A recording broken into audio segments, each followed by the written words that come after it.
L'histoire commence dans un aéroport avec un avion fendant le ciel bleu. À l'intérieur du bâtiment, on voit beaucoup de gens aller et venir. En se concentrant sur un homme en chemise à fleurs, il semble attendre quelqu'un. Peu après, un jeune homme aux cheveux noirs le dépasse dans la foule. Portant ses sacs, le jeune homme se dirige vers la sortie de l'aéroport. Finalement, on voit le groupe réuni, quittant l'aérogare. L'homme plus âgé a l'air super excité et crie que l'air en Corée du Sud est différent. Sa femme le gronde en lui disant de ne pas parler ainsi car il pourrait avoir des ennuis. Agacé, le garçon demande s'ils doivent vraiment porter ces vêtements étranges. Sa mère pose alors une main sur sa tête et l'appelle son fils. Serrant son beau-fils dans ses bras, elle lui dit qu'il ne peut pas parler comme ça ici. Maintenant sur la route, ils prennent un taxi jusqu'à leur destination finale. Soudain, un bâtiment géant apparaît devant eux, les laissant impressionnés. Ils continuent leur chemin et passent devant un autre bâtiment à la forme très étrange. Le père sort la tête de la voiture, complètement choqué par les bâtiments colorés. À l'intérieur de la voiture, toute la famille réagit différemment à la grande ville. Surpris, l'homme demande si tous les bâtiments de la ville sont vraiment si hauts. La mère sourit simplement en regardant la réaction de son mari. Pendant ce temps, notre protagoniste reste boudeur et pensif sur la banquette arrière. Le chauffeur de taxi commente alors qu'il semble que cela fasse longtemps qu'ils n'ont pas visité Séoul. Excité, le père crie que c'est leur première fois là-bas, et le chauffeur de taxi est confus. L'homme pointe même du doigt hors de la voiture, émerveillé par la vue de la ville. La mère frappe alors son mari à la tête en plaisantant, lui disant de regarder les bâtiments. Ne comprenant rien, le chauffeur continue de rouler sur la route, confus. Après avoir été frappé, le père est un peu étourdi sur le siège avant de la voiture. Pendant que la mère rit de la situation, notre protagoniste a l'air très embarrassé. Finalement, ils arrivent à leur destination, qui est un immeuble résidentiel très chic. D'en bas, la famille regarde vers le haut, et la mère est enchantée par l'endroit. Apparemment, leur appartement coûte plus de 4 millions $. Bien qu'il soit boudeur à l'extérieur, le jeune homme est également impressionné par le bâtiment. Au moment où il allait dire quelque chose, un agent de sécurité s'approche du groupe pour leur parler. Le garde demande quelle unité ils visitent et dit qu'ils ont besoin d'un laissez-passer. Le groupe fixe l'agent de sécurité pendant un moment sans dire un seul mot. Le père pointe alors le dernier étage et dit que leur maison est la plus grande de toutes. Choqué par la réponse, le garde se met à suer froid, ne sachant pas quoi faire. La mère confirme qu'ils ont emménagé le mois dernier, et le fils fait un signe de paix. Avec de grands yeux, l'agent de sécurité est complètement figé de surprise. Changement de scène, nous sommes emmenés à l'école internationale de Séoul. Dans une salle de classe, un professeur annonce l'arrivée d'un nouvel élève. Les élèves commencent alors à chuchoter, se demandant qui pourrait être le nouveau. Les camarades de classe continuent de chuchoter, surpris par l'arrivée du nouvel élève. Un élève dit qu'être dans la classe avancée montre déjà que le garçon est intelligent. Voyant qu'il ne bouge pas, le professeur lui demande s'il ne va pas se présenter. Debout devant la classe, le jeune homme reste silencieux pendant quelques instants. Brisant le silence, il se présente enfin à la classe comme Kang Jan. Avec expression, le garçon demande à tout le monde de bien prendre soin de lui. Une des filles de la classe a immédiatement le béguin et pense que le nouveau est super cool. La fille dit que c'est son type idéal, et son ami commande qu'Era a déjà les yeux sur lui. Sans perdre de temps, le professeur dit au jeune homme de s'asseoir pour que le cours puisse commencer. Il choisit ensuite un siège vide à l'arrière de la salle pour s'asseoir. Un tyran aux cheveux roux le regarde s'asseoir juste à côté de lui au bureau. Le roux et son compagnon fixent le protagoniste avec une expression peu amicale. Le professeur demande si Jang peut suivre le programme de ce semestre. Le nouveau croise simplement les bras et reste silencieux, ne disant rien. Elle le met alors au défi de résoudre un problème de mathématiques super compliqué au tableau. Le protagoniste relève le défi avec un regard super concentré et déterminé. Il réfléchit un instant et énonce simplement la réponse 224. Le professeur est complètement choqué et s'envoie en entendant la bonne réponse. Après avoir répondu, il prend son stylo et commence à griffonner quelque chose dans son cahier. Il lève alors la main et dit calmement au professeur qu'il vient de le résoudre. Un camarade de classe est stupéfait lorsque le professeur confirme que la réponse est correcte. Incrédule, le professeur demande s'il a vraiment résolu un problème de haut niveau mentalement. Elle ajoute à la question, choqué parce qu'il a tout résolu en très peu de temps. Même le tyran aux cheveux roux et son ami sont surpris par l'intelligence du nouveau. Les autres élèves de la salle sont également stupéfaits par le génie du jeune homme. La fille qu'il aimait devient encore plus intéressée et dit qu'il est encore plus son type. Assis sur sa chaise, le protagoniste croise les bras avec un air très confiant. Avec un regard déterminé, il se dit qu'il va mener à bien sa mission. Soudain, la scène change pour un flashback d'un Jion plus jeune, essoufflé dans la forêt. Courant désespérément, il a l'air très fatigué et a plusieurs blessures sur le corps. Dans un autre moment, nous voyons le garçon étudier dur avec des livres d'anglais et de mathématiques. Une silhouette sombre le regarde de derrière alors qu'il se consacre intensément à ses études. Dans ses mains, la figure mystérieuse tient un couteau de combat très tranchant. Peu après, le jeune homme s'entraîne à frapper un arbre avec l'homme mystérieux qui le regarde. plusieurs cibles sur les arbres indiquent qu'il a également entraîné ses compétences de lancer ou de viser. Un peu plus âgé maintenant, Jian entraîne sa visée en utilisant une arme à feu. Dans un cadre enneigé, il continue son entraînement de coups de poing avec une grande force. L'homme en uniforme continue de surveiller de près l'entraînement difficile du garçon. Une seule larme coule sur le visage du jeune homme qui a l'air triste mais déterminé. Finalement, les deux se font face dans une clairière avec un rocher entre eux. Le jeune homme court alors à grande vitesse vers son entraîneur pour l'attaquer. Pendant le combat, Jion donne un coup de pied puissant, mais l'homme se défend avec un couteau. Le maître bloque facilement le coup de poing du garçon, montrant sa supériorité. Avec de grands yeux, le protagoniste est choqué par l'habileté de son adversaire.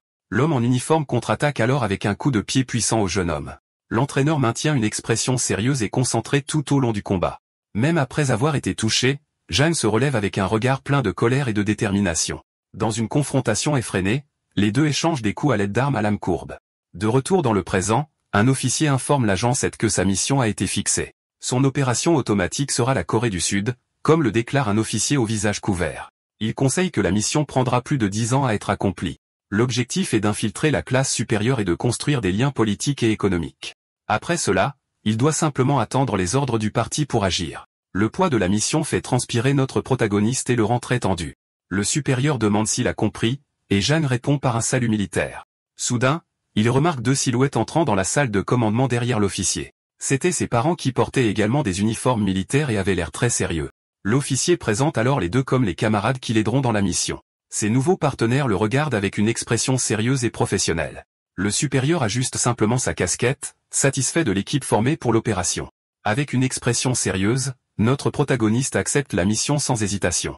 Ses faux parents semblent bouleversés, et l'homme essuie même une larme sur son visage. De retour au présent, la famille s'installe dans son nouvel appartement luxueux.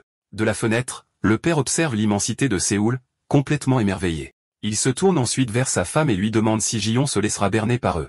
La femme répond avec une expression inquiète, et son mari a l'air très triste. Serrant sa femme dans ses bras, il lui dit de ne pas être imprudente et de rester calme.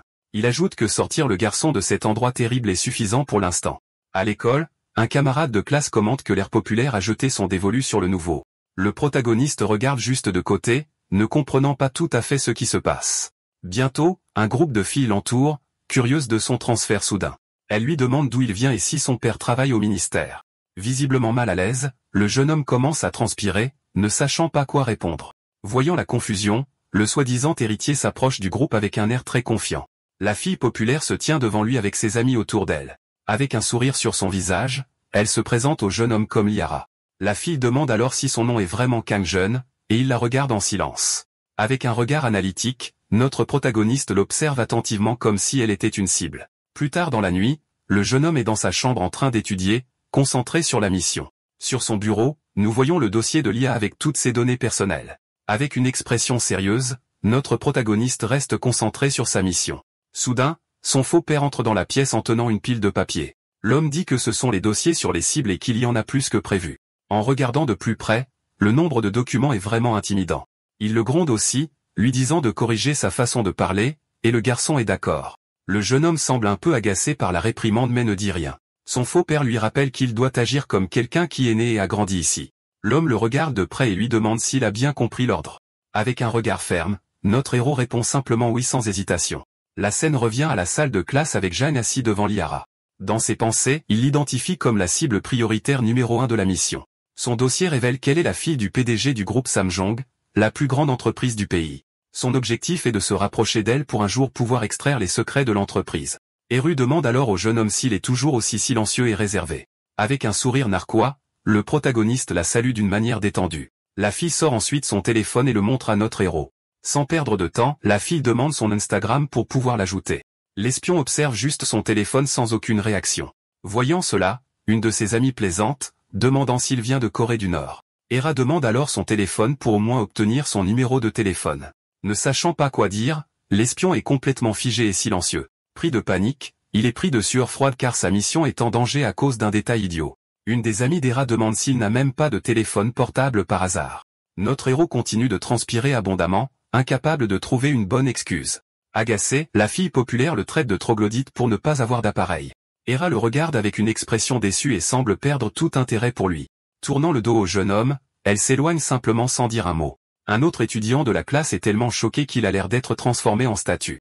Les brutes de la classe commencent à rire de lui à cause de la situation. Un camarade de classe murmure que ses parents doivent être très stricts pour qu'il n'ait pas de téléphone. Les filles s'éloignent ensuite, laissant notre protagoniste seul à son bureau. Avec colère, l'espion serre fermement son pantalon, pensant à son échec. Les mots téléphone portable et Instagram résonnent dans son esprit, le rendant fou. Après la fin des cours, nous voyons une vue générale de la ville et de l'école d'élite. Le jeune homme est totalement dépassé par la culture de ce nouvel endroit. Seul, le jeune homme marche le long du trottoir, pensif sur les événements de la journée. Ses baskets blanches immaculées se démarquent alors qu'il descend la rue. Avec une expression sérieuse, il semble penser à un plan pour se remettre. Soudain, il tombe sur une file de voitures de luxe attendant les étudiants. Un camarade de classe passe devant lui, et l'espion réalise qu'il est dans un monde différent. Juste après, une grande fille aux cheveux longs passe devant lui, l'air quelque peu pensif. Avec une expression sérieuse, la jeune femme ajuste ses cheveux et semble être agacée par quelque chose. Le protagoniste l'observe attentivement et l'identifie comme sa cible prioritaire 0. Soudain, un homme géant en costume pose une main sur son épaule, le surprenant. L'énorme garde du corps se tient devant le jeune homme, projetant une ombre géante sur lui. Avec un regard sérieux, le grand semble protéger quelqu'un de très important. Notre héros n'est pas intimidé par sa taille et le regarde en retour avec détermination. Un chauffeur appelle ensuite la jeune femme pour qu'elle monte dans la voiture de luxe, entourée de gardes de sécurité. Le véhicule de luxe s'éloigne alors à toute vitesse, emmenant la fille au loin. L'espion regarde la scène à côté d'Hera, qui semble également très surprise par la situation. Hera dit également au revoir et remercie son chauffeur avant de monter dans la voiture bleue. Sa voiture croise une limousine noire tandis que d'autres véhicules coûteux attendent. Le véhicule d'Hera s'éloigne également, laissant le protagoniste seul sur le trottoir. Seul, le jeune homme se tient pensivement, observant toute la richesse qui l'entoure. Soudain, une main lui recouvre le visage, et quelqu'un lui dit d'arrêter de bloquer le chemin. C'était la brute rousse qui le pousse de côté avec une claque sur la tête. Le roux le regarde avec mépris et lui demande ce qu'il fait encore là. Notre protagoniste baisse simplement la tête et reste silencieux, ne ripostant pas. Avec un sourire narquois, la brute le traite d'ennuyeux pour son attitude passive. Un garde de sécurité géant apparaît alors, remerciant le roux pour son dur labeur. La brute et son garde de sécurité privé partent ensuite dans leur voiture de luxe jaune. Seul sur le trottoir, notre protagoniste se tient au milieu d'une foule de silhouettes. Avec un regard sérieux et concentré, il semble analyser toute la situation autour de lui. Soudain, un camarade de classe aux longs cheveux s'approche de lui et dit « Excusez-moi ». Le jeune homme révèle que son nom est Jang Dong-woo, et il a une famille super puissante. L'espion écoute tout attentivement avec une expression neutre sur son visage.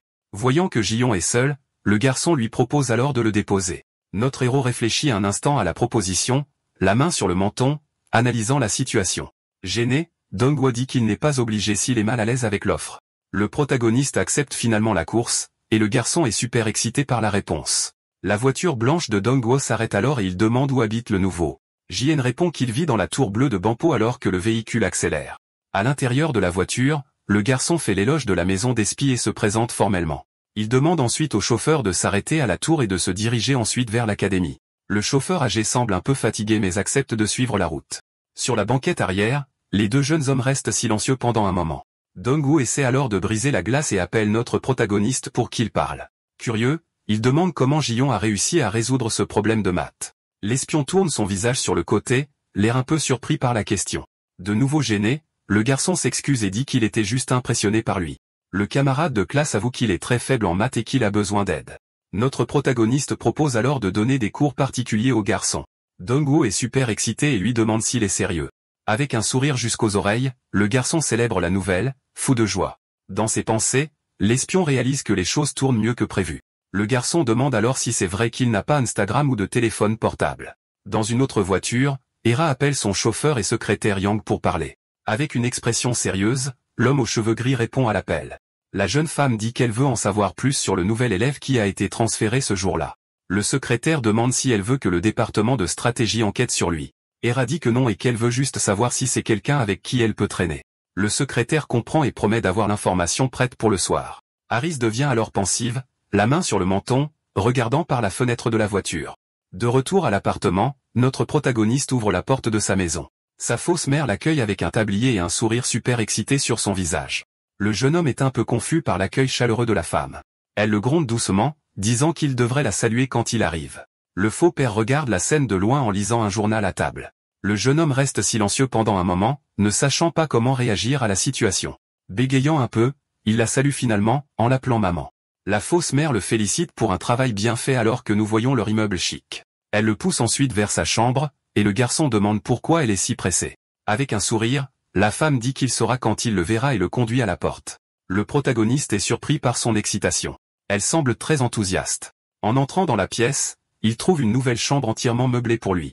Sur le bureau, il trouve un tout nouvel ordinateur portable, une tablette et un téléphone portable. Dans un coin de la pièce, on voit même un clavier électronique pour qu'il puisse jouer. Choqué, il demande s'ils peuvent dépenser les fonds de l'opération comme ça, et la mère rit. La femme dit que c'est une dépense nécessaire et qu'il ne doit pas oublier qu'ils sont riches. En regardant le bureau, le jeune homme voit tous les appareils électroniques de dernière génération. Le jeune homme se tient devant l'ordinateur portable, incapable de croire ce qu'il voit. Avec une main légèrement tremblante, il prend finalement le nouveau téléphone portable qu'il a reçu. Se tournant vers sa mère, il lui montre l'appareil et pose une question inattendue. L'espion demande si elle sait ce qu'est Instagram. « Maman ?» La femme est complètement confuse par la question et ne comprend pas du tout. Le faux père, qui lit le journal, remarque immédiatement la bévue du garçon.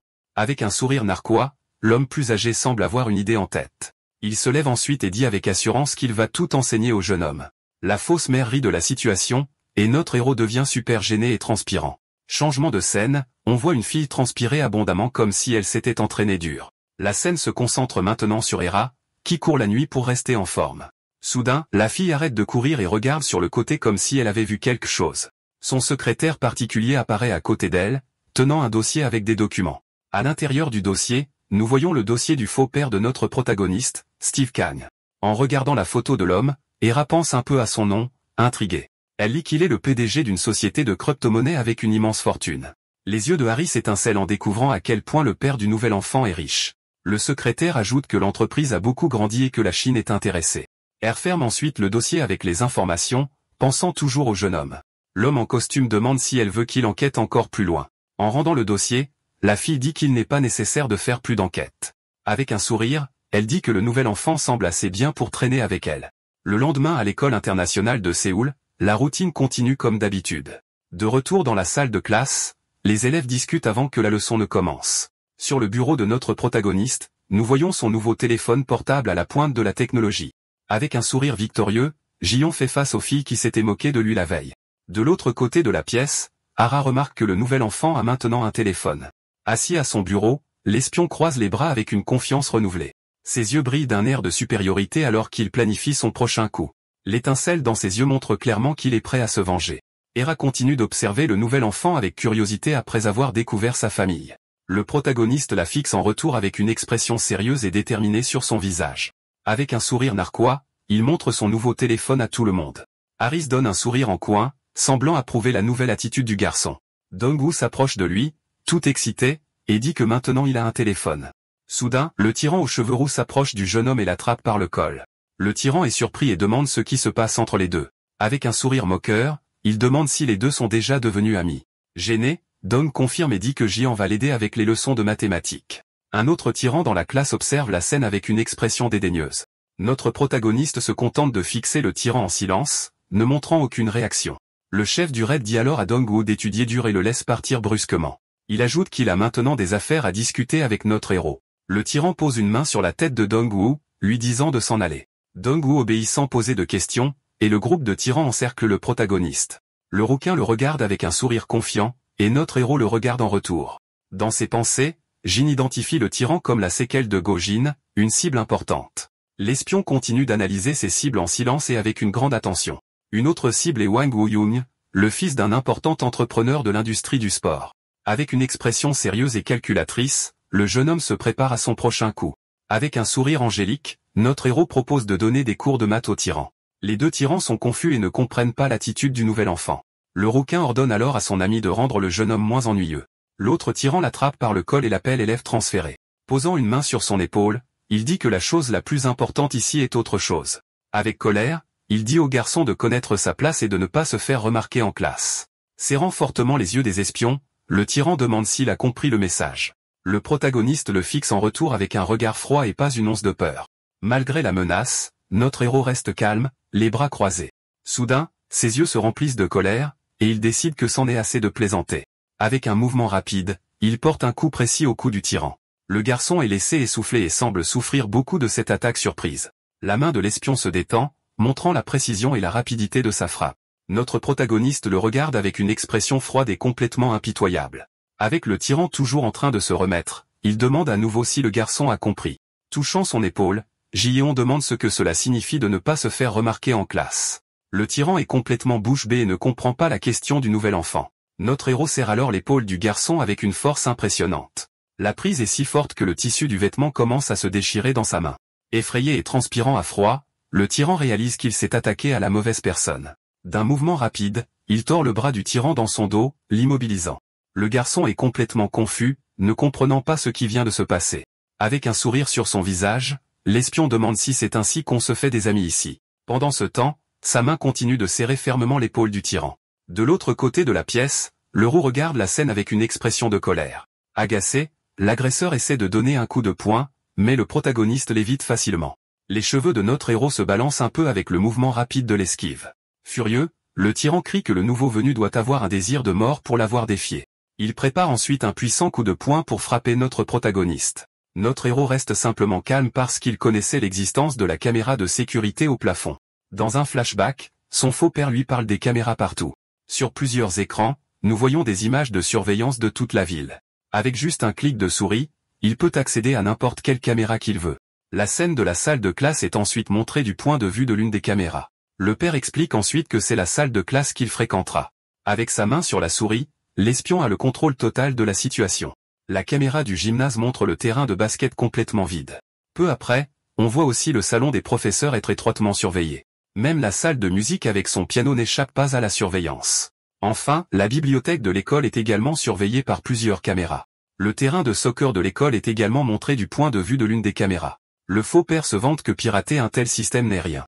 Avec un sourire, il loue le garçon, disant qu'il savait qu'il était le meilleur hacker du Nord. L'homme plus âgé le gronde à nouveau à cause de sa façon de parler. Il dit ensuite au garçon de corriger cela rapidement, et le jeune homme accepte l'ordre. Le faux père l'avertit qu'il ne doit pas utiliser la force car tout est enregistré. Une goutte de sueur coule sur le visage du garçon alors qu'il semble comprendre la gravité de l'avertissement. De retour dans le présent, le tyran essaie de porter un coup de poing direct à notre protagoniste. L'espion arrête le coup de poing en maintenant les mains de l'agresseur sur le bureau avec une grande force. L'impact du blocage est si fort que le tyran est projeté en arrière par la douleur. La main de notre héros montre la force impressionnante qu'il a utilisée pour arrêter le coup. L'agresseur perd l'équilibre et tombe en arrière, renversant un verre d'eau. Furieux, le tyran le traite d'idiot pour avoir osé se défendre. Notre protagoniste reste calme et se contente de le regarder sans montrer aucune émotion. Soudain, R et ses amis apparaissent en criant qu'ils arrêtent le combat. Avec colère, elle demande s'il va agir si bas devant tout le monde. Le Harris dit alors que l'étudiant transféré ne connaît pas encore les règles de l'école. Le roux répond que s'il ne sait pas, alors il doit être informé des règles. Agacée, elle crie que c'est exactement pourquoi il doit s'arrêter et le traite de pathétique. Le tyran se met en colère mais semble aussi embarrassé d'être grondé par elle. Avec colère, le tyran dit qu'il lui parlera séparément plus tard. Avec un sourire, notre héros demande si ce sera juste d'eux et quand. L'agresseur est encore plus irrité par la provocation et serre les dents de colère. Le garçon s'éloigne ensuite et retourne à sa place alors que la classe regarde. Le roux pense que 4 étoiles signifie qu'il est une cible de recrutement. Notre protagoniste se demande alors ce qu'il doit faire pour mener à bien sa mission. Soudain, un professeur blond entre dans la pièce, saluant tout le monde joyeusement. L'espion continue de penser à sa cible, Go Jin-sik, et à la façon de l'approcher. Le professeur remarque le nouveau venu et lui demande s'il peut suivre le cours de langue. Déterminé, notre héros pense qu'il trouvera un moyen et qu'il n'a pas à s'inquiéter. En anglais, il répond qu'il a étudié dans une école internationale à New York. Il complète le mensonge en disant qu'il a déménagé en Corée à cause de son père. De l'autre côté de la pièce, Dong-guo est super heureux et impressionné par son ami. Le professeur loue sa prononciation et encourage la classe à parler avec le garçon. Notre protagoniste est très fier et a un sourire de satisfaction sur son visage. Haro le regarde de loin avec un regard intéressé et un petit sourire narquois. L'espion jette alors un regard victorieux dans la direction des brutes de la classe. Les deux agresseurs sont furieux de la popularité soudaine du nouveau venu. Les filles qui se sont moquées de lui l'entourent maintenant, pleines de questions sur New York. Elles demandent pourquoi il n'a rien dit avant et semble un peu obsédé. Une des filles prend son téléphone pour regarder de plus près le nouvel appareil. L'espion tend alors volontiers le téléphone à la fille pour qu'elle le voie. De l'autre côté de la pièce, le tyran aux cheveux roux regarde la scène avec colère et jalousie. Ira prend le téléphone et approuve, disant qu'il est de sa société avec un sourire. Notre protagoniste célèbre son succès avec une étincelle dans les yeux et un sourire. Dans son esprit, il crie qu'il a réussi à infiltrer et à gagner leur confiance. Hara commence alors à prendre des photos avec lui et ses amis s'amusant avec le nouveau venu. Elle accède à son Instagram et voit plusieurs photos de la famille en voyage à travers le monde. Une des photos montre le groupe devant la Tour Eiffel à Paris, en France. Une autre image révèle un voyage dans un lieu paradisiaque avec des palmiers et des ruines. La dernière photo montre la famille se promenant dans une rue animée au Japon. Avec un sourire, elle commente qu'il semble être une famille très harmonieuse. Le cou de notre protagoniste semble tendu même s'il sourit à l'extérieur. Il hoche ensuite la tête en signe de confirmation avec une expression sérieuse et axée sur la mission. Son faux père le loue, disant qu'il est vraiment le meilleur spécialiste en informatique. De retour dans le présent, l'espion se tient sur le trottoir en observant la foule. Une mèche de cheveux se dresse sur sa tête, montrant son souci du détail. Une rangée de voitures de luxe attend les étudiants à la sortie de l'école d'élite. Dans ses pensées, le faux père lui rappelle sa façon de parler et le gronde. Une camarade de classe aux cheveux longs passe devant lui, et le garçon la regarde attentivement. Hera passe devant lui avec un sourire narquois et lui lance un regard provocateur. Elle dit ensuite au revoir, lui disant qu'elle le verra demain et lui fait signe de la main de loin. Le protagoniste la regarde s'éloigner et pense à la façon dont elle est une cible importante. Avec un sourire suffisant, il réalise que la fille du PDG s'intéresse à lui. Sa main tremble un peu avec l'excitation de sa mission qui se déroule bien. Le tyran l'attrape par l'épaule et dit qu'il doit aller avec eux tout de suite. Notre héros identifie Wang Wu-young comme l'une de ses cibles de recrutement. Il doit aussi recruter Go Jin-sik et les autres pour mener à bien sa mission. Les tyrans demandent où ils vont, et l'espion les regarde pensivement. L'agresseur lui dit alors de monter dans la voiture pendant qu'il le demande gentiment. Notre protagoniste réalise que c'est une opportunité de recrutement pour la mission. Avec une lueur dans les yeux, il voit la chance parfaite de mener à bien son objectif. Décidé, l'espion marche vers la voiture de luxe des tyrans. Soudain, une voiture de sport rouge apparaît à grande vitesse dans la rue. Le groupe de tyrans est surpris et ne comprend pas ce qui se passe. La voiture rouge fait un virage serré et s'arrête juste devant eux sur le trottoir. Le véhicule de luxe heurte un lampadaire, le faisant tomber au sol avec l'impact. Les garçons regardent la scène choqués par l'arrivée soudaine de la voiture. Le toit du cabriolet s'ouvre, révélant le conducteur à tous. C'était le faux père de notre protagoniste qui criait qu'il venait chercher son fils. La voiture rouge s'arrête devant les brutes, et le père du garçon fait signe avec enthousiasme. Les deux agresseurs sont choqués par la scène et ne savent pas comment réagir. Notre protagoniste est super embarrassé avec une goutte de sueur sur le visage. Le faux père crie qu'il est là pour le chercher avec un sourire jusqu'aux oreilles. Notre héros se dirige alors lentement vers la voiture de son faux père. L'espion monte dans la voiture, et les brutes regardent la scène. Toujours surpris, le faux père célèbre, disant qu'il s'est fait un autre ami et pose des questions sur la voiture. Avec un soupir, le garçon semble soulagé d'avoir une excuse pour partir. Il confirme ensuite qu'il part avec ses amis et tire le levier de vitesse de la voiture. Disant au revoir, il leur dit qu'il les verra à la maison et démarre en trombe avec la voiture. La voiture de sport rouge fait crisser ses pneus et laisse un nuage de fumée derrière elle. Le jeune espion soupire de soulagement, ayant échappé à la situation délicate. Il regarde en arrière et voit les marques de pneus que la voiture a laissées sur la route. Le roux commente alors que le nouveau a vraiment besoin d'une sérieuse éducation. Le groupe de brutes monte dans leur voiture jaune et descend la route. À l'intérieur de la voiture, le roux est assis sur le siège avant avec l'agent de sécurité au volant. Notre héros les observe de loin et se demande où ils vont. La voiture jaune s'arrête alors devant un immense et imposant bâtiment. L'espion les observe de loin et reste silencieux, analysant la situation. Sur la façade du bâtiment, on voit le nom de l'entreprise de sport, TJ Sport. Le roux dit aux autres d'entrer en premier et qu'il sera en retard. Notre héros observe la scène de loin avec une expression sérieuse et calculatrice. L'agent de sécurité dit qu'en dehors de l'école, il a l'ordre de ne pas le quitter. Notre protagoniste écoute la conversation avec son dispositif d'écoute secret. L'agent de sécurité semble déterminé à suivre les ordres de son patron à tout prix. La brute entre alors seule dans le bâtiment, laissant l'agent de sécurité derrière. À l'intérieur du bâtiment, on voit une immense salle de sport de combat avec un octogone au centre. Notre protagoniste et son nouvel ami regardent l'endroit impressionnés. Un homme s'approche d'eux et leur demande s'ils ont nettoyé la 3e cage. Avec un sourire, l'homme confirme que, oui, tout est prêt pour eux. La brute leur ordonne alors de ne laisser personne d'autre entrer dans la salle de sport. L'homme dit alors à notre héros de s'excuser et qu'il appellera une ambulance. Notre protagoniste est confus et demande pourquoi il aurait besoin d'une ambulance. La brute crie avec colère de se dépêcher et d'aller à l'octogone. Notre héros le regarde juste en silence avec une expression sérieuse sur son visage. Le groupe se dirige ensuite vers le centre de la salle de sport vers l'octogone. La brute arrache sa chemise, révélant un physique musclé et bien entraîné. Il met ensuite ses gants de combat, se préparant à la bagarre à venir. Notre protagoniste regarde juste la scène calmement sans montrer aucune peur. Le roux commande d'en haut que ça fait un moment que quelqu'un n'est pas entré ici avec cette expression. Notre protagoniste demande s'il est censé combattre cet ami musclé. Le roux se met à rire bruyamment et dit que peu importe que ce soit un combat ou autre chose. L'espion le regarde juste en silence avec une expression sérieuse et concentrée. Avec un sourire diabolique, le roux lui dit de se dépêcher et de signer le papier. La brute pointe un document sur la table, et le protagoniste se demande ce que c'est. Notre héros observe la scène d'en haut, et le roux semble s'amuser beaucoup. Le document est un formulaire de consentement pour le combat sans responsabilité. Le texte dit que personne ne sera tenu responsable des dommages physiques ou criminels. Les yeux de l'espion bougent rapidement, lisant chaque mot du contrat. Il reste calme et analyse la situation avant de prendre une décision. Le jeune homme demande alors si la brute veut qu'il signe la décharge de responsabilité. Avec un sourire moqueur, le roux demande s'il a peur. Notre protagoniste tourne son visage sur le côté, semblant un peu pensif. La brute dit que s'il s'agenouille et aboie comme un chien, il le laissera tranquille. Avec une expression froide, l'espion reste silencieux, ne montrant aucune réaction. Le roux se demande pourquoi il ne réagit pas et le traite de bizarre pour son attitude. Le jeune homme demande alors si cet endroit a des caméras de surveillance qui enregistrent. La brute continue de le regarder, ne comprenant pas la question ou son but. L'agresseur musclé est également confus et ne sait pas quoi lui répondre. Notre héros demande s'ils ont vraiment besoin de se battre et signe le contrat. Le roux dit que son ami bat facilement les champions coréens. Le combattant se prépare et avertit que s'il se fait tabasser, il aura de gros ennuis. Il tend alors le formulaire signé à son adversaire, qui le regarde sérieusement. Notre héros lui tend alors le contrat et lui dit d'écrire aussi son nom. Avec un regard ferme, l'espion lui dit de se dépêcher et de signer le papier. Le combattant s'étire avec un sourire confiant sur son visage, pas du tout inquiet. Le protagoniste se prépare alors pour le combat, en mettant ses gants bleus. Avec une expression sérieuse et concentrée, il affronte son adversaire dans l'octogone.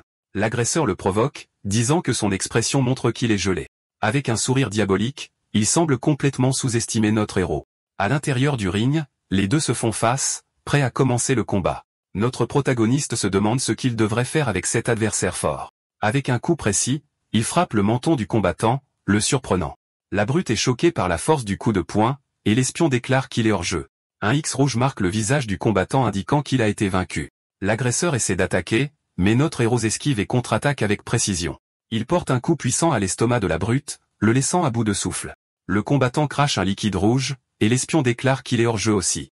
Un X rouge marque le visage du deuxième combattant, indiquant sa défaite.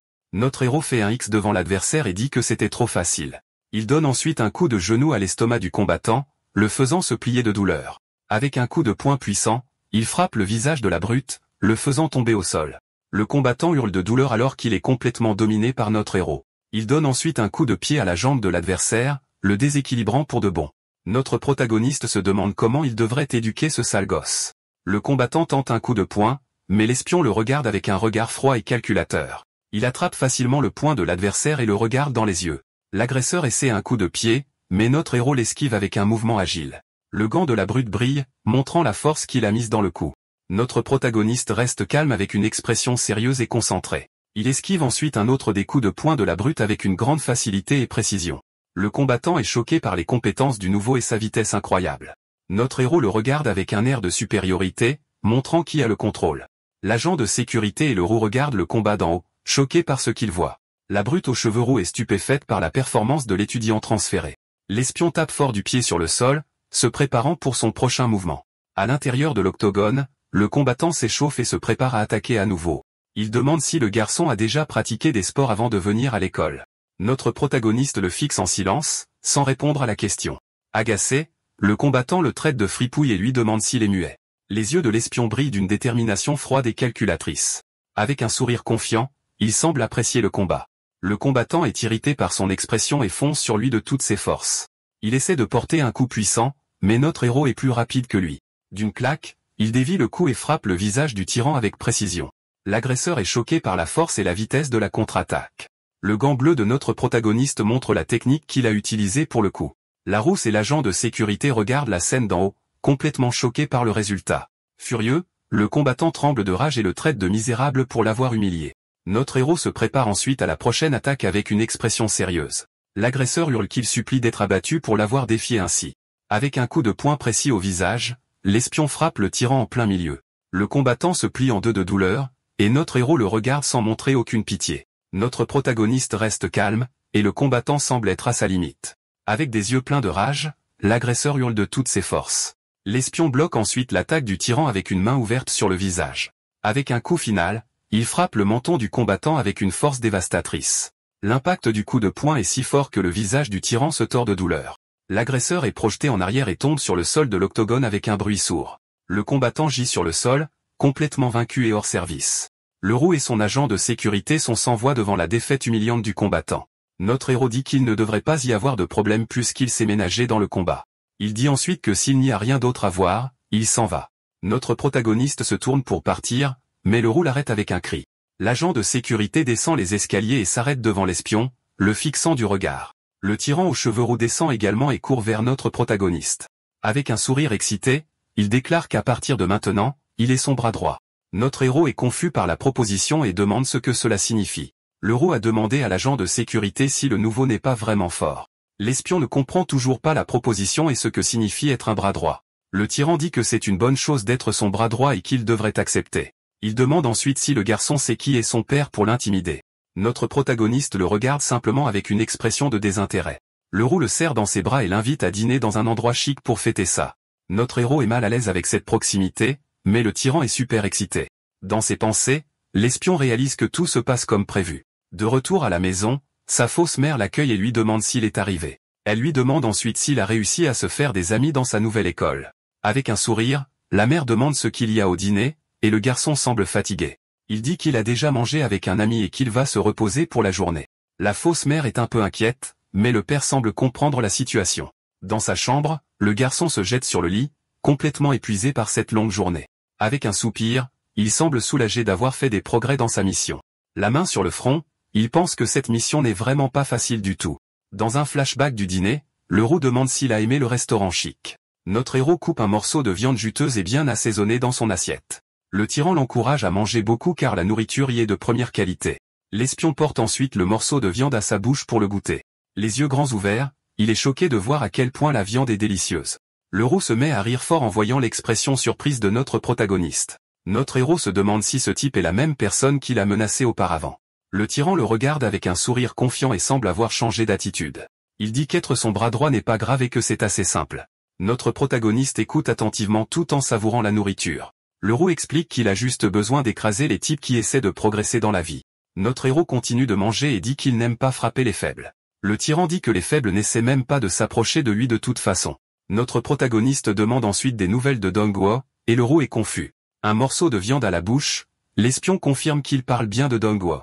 Le roux se met à rire fort et demande s'il pense que Dongguo est faible. Le roux révèle qu'au collège, il était l'Iran boy de Dongguo. Il le traite ensuite de loser parce qu'il ne sait pas ce qu'est un Iran boy.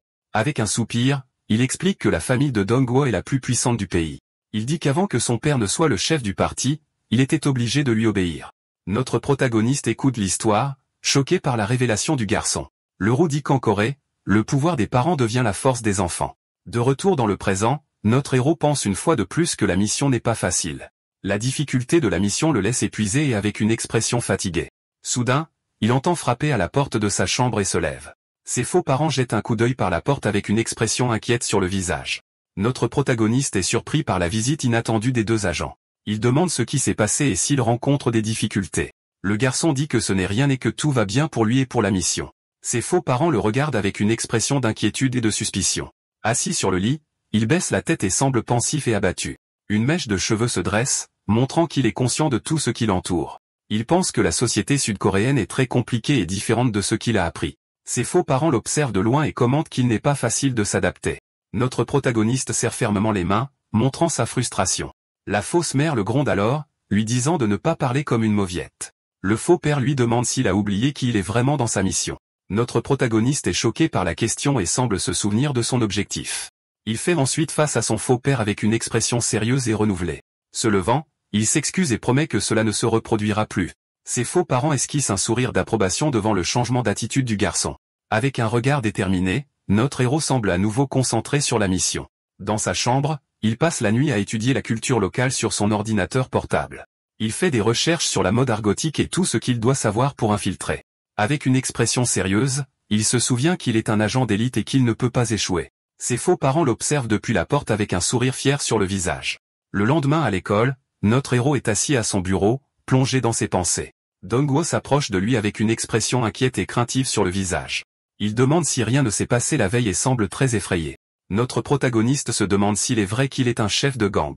Il se tourne ensuite vers Dongguo et lui demande s'il était un chef de gang au collège. L'espion révèle que Go Jin-sik lui a dit qu'il était son Iran boy. Dongguo est terrifié et dit qu'il était très jeune et qu'il ne savait rien. Notre héros le réconforte et lui dit de ne pas s'inquiéter car il ne fait pas ces choses-là. Avec un sourire, il dit qu'ils sont maintenant amis et se désignent. Dong-ho est soulagé par la réponse, mais semble encore un peu méfiant. Dans ses pensées, l'espion se réjouit d'avoir agi naturellement. La silhouette d'une fille approche et le garçon semble l'attendre. Dong-ho s'approche du tyran aux cheveux roux qui le regarde avec mépris. Avec un soupir de soulagement, il dit qu'il est content qu'il ne se soit rien passé. Notre protagoniste lui dit de ne pas s'inquiéter et que tout va bien. Avec un sourire, il ajoute qu'ils seront tous de vrais amis maintenant. Soudain, le rouquin l'appelle, et l'espion se tourne pour voir ce qu'il veut. Le tyran le fixe avec une expression sérieuse, assis à son bureau. Avec un faux sourire, notre héros demande s'il est bien rentré chez lui. Le rouquin le regarde avec mépris, sans répondre à la question. Les filles de la classe regardent la scène, choquées par l'interaction entre les deux. Dong-gu est également surpris avec une goutte de sueur sur son visage. Les autres camarades de classe regardent également la scène avec beaucoup de curiosité. Notre protagoniste s'approche du rouquin et dit qu'il paiera le dîner la prochaine fois. Le tyran l'appelle ensuite pour qu'il s'asseye à côté de lui au bureau vide. Notre héros réalise que son siège appartient à l'autre tyran, Wang Wuyong. Le rouquin demande pourquoi il ne s'assoit pas encore et le regarde avec un sourire. Notre protagoniste reste silencieux avec une expression sérieuse sur son visage. Dans ses pensées, il réalise que la hiérarchie du gang est en train de changer. Avec une lueur dans les yeux, il se réjouit de devenir le numéro 2 de la classe. Les bras croisés, il s'assoit sur le nouveau siège avec un air de supériorité.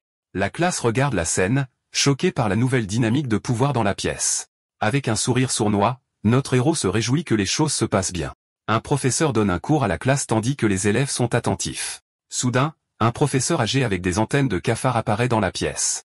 Les élèves continuent d'être attentifs au cours, ne remarquant pas l'étrange silhouette. Notre protagoniste lors du raid avait remarqué que l'autre tyran avait manqué le cours. La scène revient au bâtiment de la TJ Sport Company. À l'intérieur de la salle de sport, nous voyons plusieurs drapeaux de différents pays accrochés. Le ring de boxe est vide et l'endroit semble être fermé au public. Le tyran, Wang Wuyong, est agenouillé sur le sol, tremblant de peur. Un homme avec une queue de cheval le frappe violemment dans le dos avec un bâton. Le garçon tombe au sol, souffrant beaucoup du coup violent qu'il a reçu. L'agresseur le gronde et lui demande s'il ne peut pas faire une tâche simple. En colère, l'homme demande combien d'argent il a dépensé pour le mettre dans cette école. L'homme se révèle être le président du groupe Taishang, Wang Jeshil. Une secrétaire lui demande d'arrêter, mais le président semble hors de contrôle. Il dit que la famille des rouquins aura le prochain président et qu'il doit se rapprocher. Furieux, le père dit à son fils de rester proche du garçon et de le flatter si nécessaire. Il lui dit ensuite de s'en aller parce qu'il ne supporte plus de le regarder. Le tyran se relève du sol avec une expression de colère et d'humiliation. La secrétaire regarde le garçon s'éloigner et demande s'il a déjà enquêté. Avec une expression sérieuse, la secrétaire semble attendre une réponse. Le président demande quel genre de famille a l'élève transféré. La secrétaire révèle qu'il possède une société multinationale de crypto-monnaies. Avec une expression pensive, la secrétaire dit que leur capital est très solide. Le président lui ordonne alors de les inviter à dîner avec lui. La secrétaire demande où le dîner devrait avoir lieu, et le président sourit. Avec un regard méchant, il dit que le dîner aura lieu dans cette même salle de sport. La secrétaire regarde avec une expression de surprise et d'inquiétude.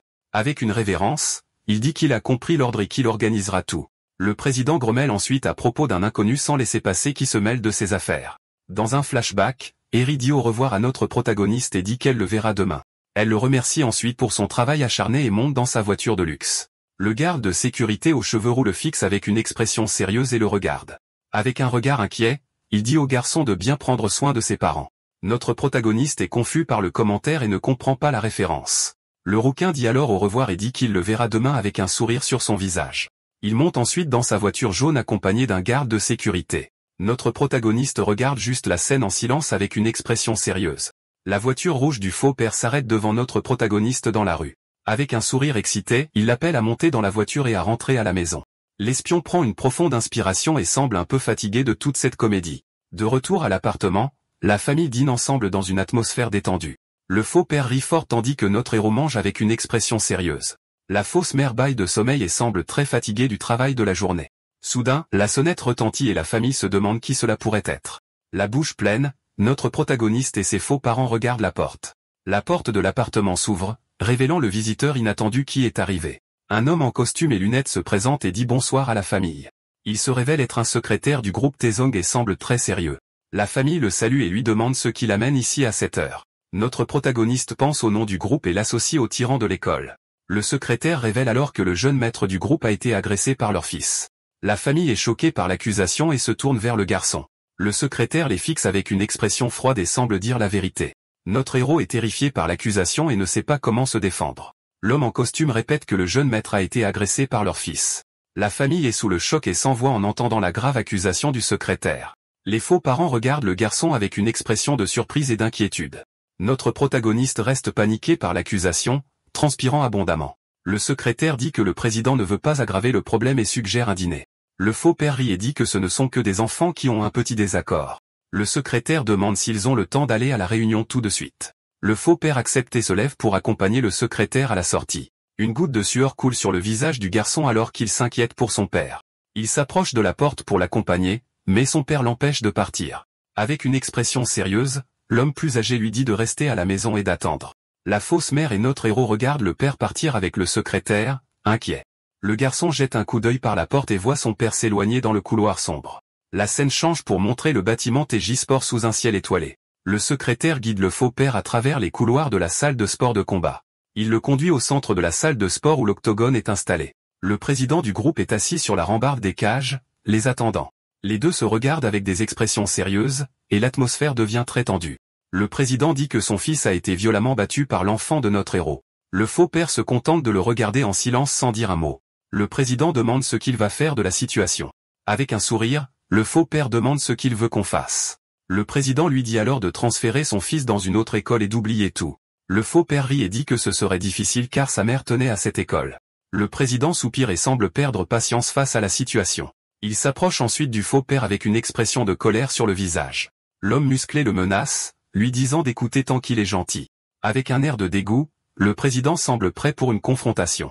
Le faux père l'avertit de ne pas créer quelque chose qui le regretteront tous les deux. Soudain, le faux père donne un coup de tête au président, le prenant par surprise. Avec une expression sérieuse, il semble prêt à se battre pour son fils. Le président est choqué par l'attaque et le traite de misérable avec colère. Le faux père se jette sur le président, et le combat commence dans le gymnase. D'un coup précis, le président frappe violemment le dos du faux père. L'homme tombe au sol sous l'impact et semble souffrir énormément du coup. Toussant sur le sol, il semble se remettre de la violente attaque. Le président l'attrape violemment par les cheveux et le regarde avec haine dans les yeux. Avec un visage tuméfié, le faux père serre les dents de douleur et de colère. Le président lui ordonne de transférer son fils immédiatement et le menace. Il le jette violemment au sol et le regarde avec une expression de supériorité. Le faux père reste au sol, la tête baissée et un air d'humiliation. Le président ordonne alors au secrétaire de lui donner de l'argent pour les frais médicaux. La scène se déplace vers un immeuble chic avec une voiture de luxe garée devant. Le secrétaire offre un chèque de 10 millions de wons au faux père. Il dit que l'argent est destiné à couvrir les frais médicaux de la bagarre. Le faux père le regarde avec une expression sérieuse et méprisante. Le secrétaire demande si l'argent ne lui suffit pas par hasard. Il avertit ensuite que le signaler à la police ne servira à rien. Avec un sourire, le secrétaire dit qu'il finance généreusement la police. Le faux père le regarde et dit que rien de tout cela ne sera nécessaire. Avec colère, il prend le chèque de la main du secrétaire et le déchire en morceaux. Le secrétaire regarde la voiture s'éloigner et le faux père reste silencieux. À l'intérieur de la voiture, le secrétaire grommelle et semble irrité par la situation. De retour à l'appartement, le faux père entre et le fils l'appelle camarade. Avec un visage tuméfié, l'homme plus âgé regarde le garçon avec une expression sérieuse. Le protagoniste est choqué de voir les blessures sur le visage de son faux père. Inquiet, il demande si l'homme va bien, et le faux père le calme. La fausse mère regarde la scène de loin avec des lunettes de soleil et une expression sérieuse. Avec un air de colère, elle semble prête à se venger. Le faux père s'assoit ensuite à l'ordinateur et se met à taper furieusement. Il crie qu'il va leur montrer à qui ils se sont vraiment attaqués. Avec une expression de haine, l'homme semble planifier sa vengeance. La scène se termine par une vue du bâtiment de TJ Sport sous un ciel bleu. De la musique classique joue dans le bureau du président de TJ Sport. L'homme d'affaires apprécie la musique en buvant une tasse de café. Il prend une gorgée de la boisson chaude et semble très détendu et satisfait. Avec un soupir de plaisir, le président profite du moment de paix et de tranquillité. Soudain, le secrétaire fait irruption dans la pièce en criant qu'ils ont un gros problème. Agacé, le président le gronde pour ne pas avoir frappé et pour avoir fait autant de bruit. Terrifié, le secrétaire révèle que les serveurs de l'entreprise sont tous hors service. Il ajoute que même les ordinateurs de l'équipe informatique ont planté. Le président est choqué et reçoit des nouvelles selon lesquelles les demandes de remboursement affluent. Le téléphone sur son bureau se met à sonner sans arrêt, augmentant la tension. Le président appuie sur un bouton pour répondre à l'appel et entendre les nouvelles. Un employé crie à l'autre bout du fil qu'ils ont un gros problème. Agacé, il demande ce qui s'est passé, et l'employé révèle la mauvaise nouvelle. Choqué, les yeux du président s'écarquillent et il se met à suer froid. La scène se déplace vers une nuit de pleine lune avec un ciel clair et étoilé. Dans son bureau, le président est assis seul et semble épuisé.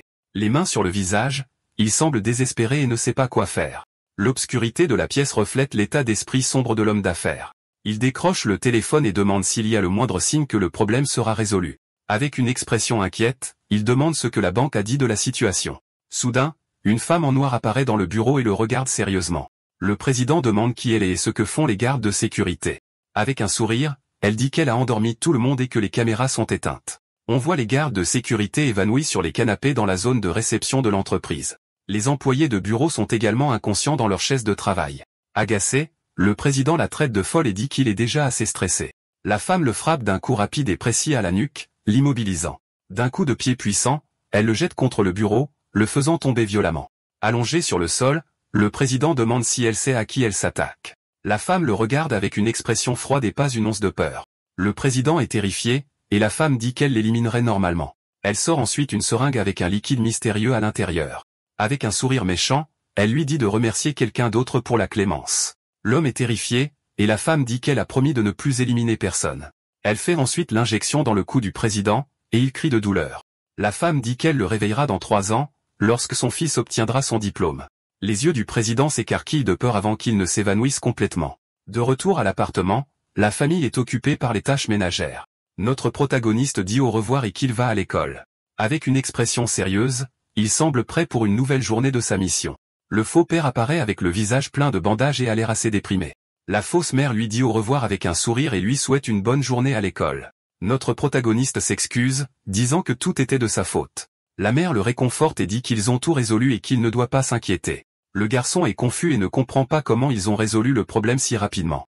La scène se déplace vers la Seoul International School avec sa structure imposante. Dans la salle de classe, les élèves parlent, et Haru s'approche de notre héros. Elle et ses amis l'entourent et semblent curieux à propos de quelque chose. Haru le regarde avec une expression sérieuse et semble penser à quelque chose. Elle fait ensuite un sourire en coin et semble avoir pris une décision importante. Notre protagoniste regarde la scène avec un sourire narquois et les bras croisés. Il pense qu'en Corée du Sud, les parents se mêlent de tout le temps. La rousse s'approche de lui et lui demande s'il a entendu les dernières nouvelles. Il révèle que le père de Woo, Yoon, s'est effondré et que l'entreprise est en crise.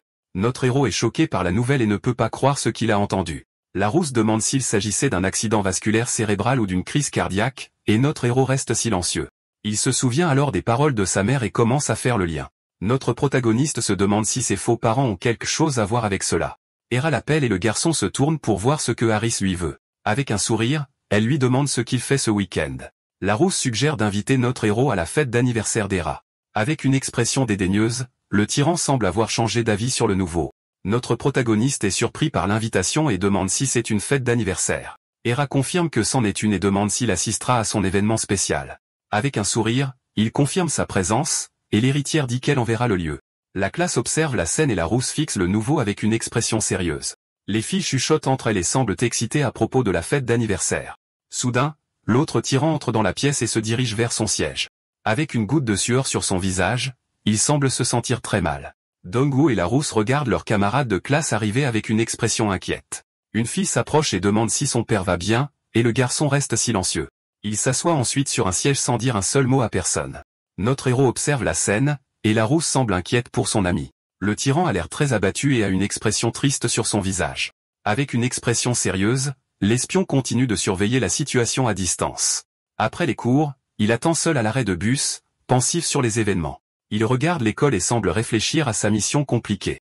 Notre héros se souvient de son faux père blessé et se sent un peu coupable. Soudain, un groupe de camarades de classe s'approche de lui et lui demande de partir avec eux.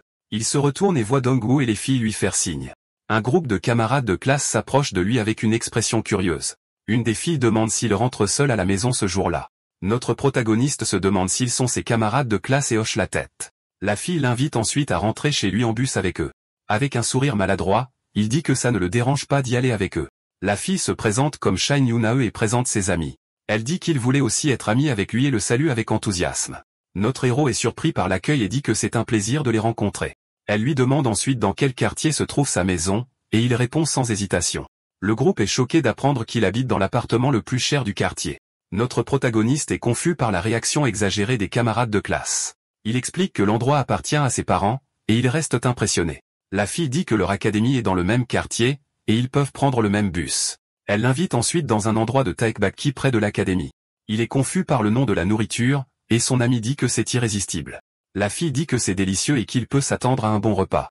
La scène se transforme en l'aide factuelle d'un simple restaurant coréen.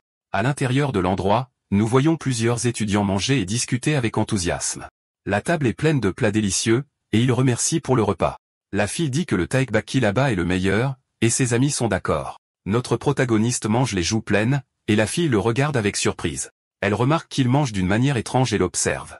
La fille demande ensuite si c'est la première fois qu'il mange du taekbokki de sa vie. Maladroitement, il le nie rapidement et essaie de cacher son inexpérience. Avec de grands yeux, il ressent le goût épicé de la nourriture pour la première fois. Soudain, il crache du feu de sa bouche, laissant ses nouveaux amis choqués. Les filles rient de sa réaction, et l'une d'elles lui offre du jus. Notre héros tire la langue, et son ami rit bruyamment de la situation. Le groupe s'amuse de la scène, et l'atmosphère devient très détendue. Il prend un verre et remercie ses nouveaux amis pour leur aide. Une des filles dit qu'elle a été surprise parce qu'elle pensait qu'il ne s'entendrait pas avec eux. Elle explique qu'il s'est rapidement intégré à un groupe de brutes dans la classe.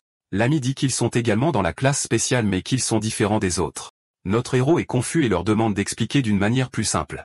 La fille baisse les yeux et semble un peu gênée par le sujet. Elle dit qu'ils se sentent un peu inférieurs à côté des amis d'Era et d'Uro. L'ami se vante que Yoon n'a jamais perdu la première place de l'école. Yoon explique que les autres vont de toute façon dans des universités étrangères. Notre protagoniste écoute tout attentivement et semble analyser la situation. Dans ses pensées, il réalise que ses enfants sont des étudiants ordinaires. Soudain, un garçon demande ce qui se passe dans ce restaurant. Un groupe de brutes d'une autre école apparaît et les regarde avec mépris. Notre protagoniste les regarde en retour avec une expression sérieuse et confuse. Le chef de groupe demande pourquoi ces enfants riches causent des problèmes. Il se plaint qu'il n'y ait plus de place dans la boutique à cause d'eux. Les filles ont peur de l'arrivée des brutes et baissent la tête. Avec un sourire narquois, notre héros semble prêt pour un combat. Le tyran crie que quand quelqu'un pose une question, il faut répondre. Notre protagoniste le regarde avec une expression de colère et de mépris. L'ami de notre héros se lève effrayé et leur dit de partir. Notre protagoniste observe la scène avec une expression calme et calculatrice. Il se lève ensuite de sa chaise et se prépare à affronter les brutes. Le chef de groupe l'arrête et demande s'ils partent comme ça. L'ami essaie d'expliquer qu'ils ont déjà fini de manger et qu'ils vont céder leur place. Avec un sourire méchant, le tyran dit qu'ils ne peuvent pas partir comme ça. Notre héros se contente de le regarder en silence avec une expression sérieuse. L'agresseur leur dit alors d'acheter de la nourriture pour eux puisqu'ils sont riches. L'ami de notre héros est terrifié par la demande du tyran. L'agresseur l'attrape par le col avec force et le regarde avec haine. Notre protagoniste saisit alors la main du tyran, l'empêchant de continuer. Avec une expression sérieuse, notre héros demande s'ils sont des mendiants. Le chef des brutes est confus et ne comprend pas la question du garçon. Les deux groupes s'affrontent au milieu du restaurant, et l'atmosphère devient tendue. Un des agresseurs dit qu'il pensait que seuls les nerfs étudiaient dans cette école. Notre protagoniste le regarde en retour avec une expression froide et provocante. Ses yeux se rétrécissent, et il semble prêt à tout. Avec un sourire narquois, il dit qu'ils donnent généralement leur allocation avec une frayeur. Notre héros les corrige, disant qu'ils ne sont pas des mendiants mais des voleurs. Le chef de groupe se fâche et le regarde avec des yeux pleins de haine. Il dit ensuite aux garçons de ne pas faire le dur et de payer leurs factures. Avec un sourire méchant, il dit qu'ainsi ils peuvent aller à la salle de sport en paix. Les amis de notre héros sont terrifiés par la menace du tyran. Le chef de groupe dit que puisqu'il a parlé de cette façon, ils ne peuvent pas partir. Il suggère ensuite de sortir pour parler et régler les choses. Soudain, Yuna se lève et offre un billet de 50 000 wons pour payer. Elle dit qu'ils vont payer la facture et que le nouveau ne sait pas comment sont les choses. Le tyran rit de la situation et dit qu'il agissait cool avant. Notre protagoniste tient alors la main de la fille, l'empêchant de payer. Il lui dit de ne pas s'inquiéter et que rien de mal n'arrivera. Avec assurance, il se vante que sa famille est riche et vit à l'étage royal. Les brutes fixent notre protagoniste avec une expression surprise. Ses amis sont terrifiés, une goutte de sueur sur le visage. Il jette ensuite une liasse de billets au visage des brutes avec mépris. Avec un sourire narquois, il demande si c'est suffisant pour eux. Il demande s'ils sont maintenant d'humeur à lui parler. Le chef de groupe le regarde avec une expression de haine et d'humiliation. La scène change pour une ruelle salle derrière le restaurant avec les deux groupes. Notre protagoniste dit qu'il n'y a pas de caméra de surveillance ici pour enregistrer. Le chef de groupe se demande pourquoi ce salaud est si confiant. Il rit ensuite et dit que ce n'est pas grave puisqu'ils offrent de l'argent. Notre héros regarde ses amis terrifiés avec une expression sérieuse. Ses yeux croisent ceux du chef de groupe, et l'atmosphère devient tendue. Soudain, l'espion et ses amis chargent sur les brutes avec tout ce qu'ils ont. Il dit qu'ils doivent faire attention car ses camarades de classe sont là. Le chef de groupe demande s'ils savent qui ils sont pour les défier. Il se révèle être un membre de l'équipe de boxe de l'école d'éducation physique. En colère, il charge sur notre protagoniste avec un coup de poing puissant. La brute est choquée de voir que le nouveau gamin a réussi à esquiver son coup. Notre héros est surpris de découvrir que le garçon est un athlète entraîné. Ses amis regardent la scène, terrifiés par le combat qui est sur le point de commencer. Furieux, l'agresseur crie qu'il va en finir avec ce crétin et charge. Cependant, notre héros est plus rapide et assène un coup de poing direct au menton de la brute. D'un coup précis, l'espion frappe le visage de l'agresseur de plein fouet, le faisant tomber. Le chef de groupe tombe au sol, complètement KO avec un seul coup de poing. Ses amis l'ont regardé au sol, choqués par la force de notre protagoniste. L'une des brutes est stupéfaite et se demande comment il l'a vaincu d'un seul coup. Agacés, les autres agresseurs entourent notre héros tandis que ses amis regardent avec terreur. Criant de rester immobile, le groupe se prépare à attaquer le garçon tous en même temps. Notre protagoniste se contente de les regarder, confus, ne comprenant pas ce qui se passe. Soudain, le chef se lève et demande s'il connaît Woo-young. Notre héros réfléchit un instant et se souvient de la brute, Wang Woo-young, de sa classe. L'agresseur confirme qu'ils sont du même groupe et demande si Woo-young ne l'a pas éduqué. Avec un sourire, il exige un tribut de 500 000 wons par mois de notre héros. Il dit que si le garçon paie, ils ne dérangeront plus les élèves de son école. Notre protagoniste pense que ce type est le pire genre de déchet au monde. La brute sourit avec assurance et semble attendre la réponse de notre héros. L'espion le regarde en silence, analysant la proposition et toute la situation. L'agresseur lui dit d'y réfléchir pendant qu'il se fait tabasser et se prépare à se battre. Ses amis se mettent également en position de combat, prêts à attaquer notre héros. Terrifiés, les amis de l'espion regardent la scène, craignant ce qui va arriver. Notre héros se déplace rapidement parmi ses amis terrifiés. Avec une expression sérieuse, il se prépare à mettre fin à ce combat pour de bon. Le chef de groupe se lève avec un sourire mauvais et charge à nouveau. Cependant, l'espion le frappe avec un coup de pied précis, le faisant tomber à nouveau au sol.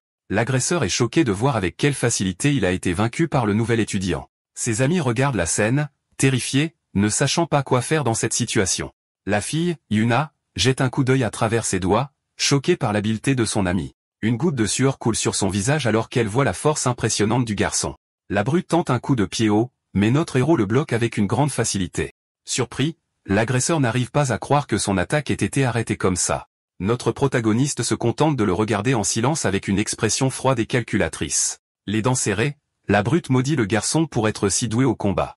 Il crie que le nouveau gamin a besoin d'une leçon, mais notre héros se contente de le regarder. Soudain, un gardien de sécurité apparaît en criant et en demandant ce qu'ils font. Les deux groupes se figent à l'arrivée inattendue du gardien dans la ruelle. Agacé par l'interruption, l'agresseur claque sa langue et a l'air très frustré.